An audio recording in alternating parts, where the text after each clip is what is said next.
Hello and welcome to Tête-à-Tête here on France 24. Our guest today is John Bolton. He served as National Security Advisor to Donald Trump from 2018 to 2019. And he served previously in the Reagan-Bush administration. And he has since his departure from the White House become an outspoken critic of his former boss. John Bolton joins us from Washington. Thank you very much. Glad to be with you. So despite his legal troubles, Donald Trump is barreling towards the Republican nomination to face off once again with Joe Biden in the November presidential election. I'm going to quote you, Mr. Bolton. You've written, a mountain of fact demonstrates that Trump is unfit to be president, and if his first 4 years were bad, a second 4 years would be worse. So why is he unfit, and why would a second mandate be much worse than the first one? Well, I don't think he fully understands what it means to bear the responsibility to be a president, certainly in the national security space. He doesn't have any fixed philosophy. He doesn't do policy as we understand that phrase. He makes ad hoc, idiosyncratic, anecdotal decisions, largely through the prism of what benefits Donald Trump. And I think that puts the United States and its allies in a very dangerous position. He thinks that all international relations are epitomized by the personal relations between heads of state, which is very far from the truth.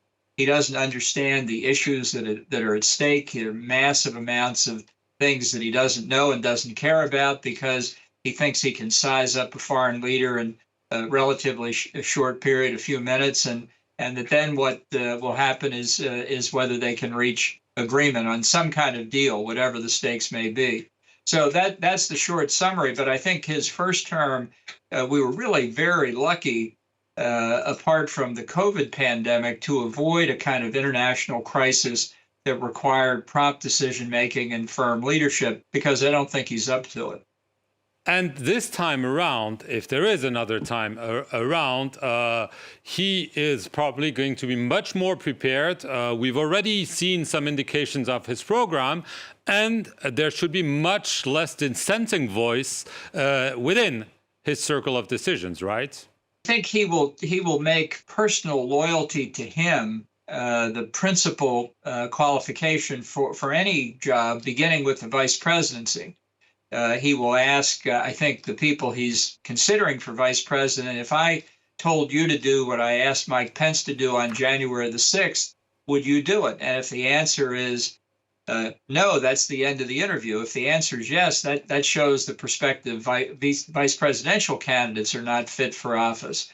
This is part of the problem. Trump can't distinguish between what's his personally and what's part of the government. He's unable to see the distinction, and that's a very, very dangerous failing. Could he decide to leave NATO? In the book you wrote on your national security advisor experience, you said he really wanted to pull out of the Atlantic Alliance already in 2018. So why not this time around? Well, I think it's highly likely that he will withdraw. His advisors in a second term are going to have to spend a lot of time distracting his attention, finding other things to talk about, or ways to have him avoid concentrating on withdrawal from NATO, because his fundamental complaints haven't changed, even though some countries have increased their defense spending, others have not on a permanent basis. Germany remains in that category. And in any event, I think the continuing threat, rising threat we're seeing from the China-Russia axis that's forming means that around the world, countries are going to have to spend more on national defense. I think in the United States, we're going to have to go back to Reagan-era levels of spending, which would be in the range of not 2% of GDP, but going from what we're spending now, 3.5% to 5 to 6%. And that means European countries, NATO members, are going to have to go to 3 to 4% at least. The British Defense Secretary's already said 3% is a realistic target. So nobody should rest on their laurels thinking, well, we've gotten close to 2% of GDP spending on defense. Now Trump won't have anything to complain about. He'll have plenty to complain about. Right, because what you're implying is that it's not only a question of money. Exactly. Trump simply doesn't understand what the alliances are, how they function. He doesn't understand collective defense. He thinks basically the United States is defending Europe and defending Japan and defending South Korea, and these countries are not paying as much as they should.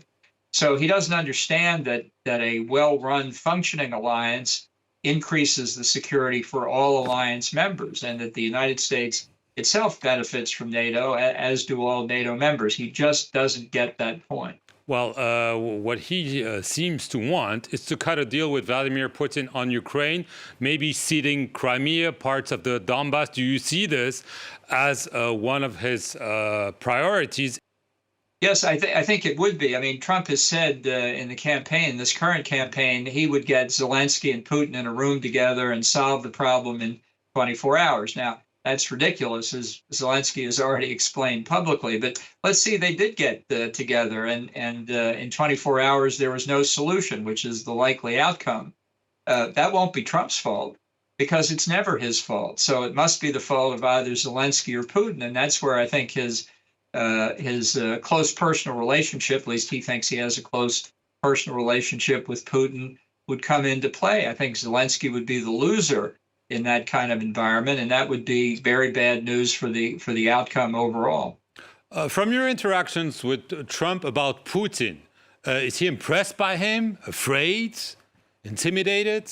Well, on Trump's side of the relationship, I think he admires leaders like Xi Jinping, Kim Jong-un, Maduro in Venezuela, Vladimir Putin, Erdogan in Turkey. They're strong guys, big guys. They do pretty much what they want to do. He'd like to be a big guy too and do what he pretty much wants to do. So that is something that attracts him. But he thinks he has a good relationship with all of these leaders. He thinks he and Kim Jong-un of North Korea fell in love. That's what he said based on their letters and so on. So I think on Putin's side, though, he sees Trump as what we call an easy mark. And he knows how to deal with him. He'll flatter him. And I think he would get, unfortunately, he would get from Trump a very satisfactory solution from Russia's point of view in Ukraine.